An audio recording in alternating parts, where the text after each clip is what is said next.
So, morning Toby, how are you doing? Good morning, I'm good, thank you. How have you done today with your instructor?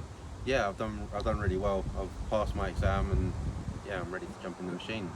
Yeah, brilliant. And you've passed your practical as well? Yep. Fantastic. Where are you from, Toby? I'm from Hastings. Oh, brilliant. Yeah. What brought you to us? I was in a road traffic accident about 2 years ago and I've just been, lingering around just waiting, and I finally passed my digger course and I can finally get my life back on track now. Fantastic. And how did you find the course? Yeah, it was really good. I've had a couple of days of training prior, 2 days before, and to get me ready for my exam, and yeah, I passed with flying colours. Yeah, brilliant. Okay, and do you know where you're going yet for work, or are you just going to have a look around? Not yet. I'm going to have a look around and see what there is really. Fantastic. Okay, well, congratulations.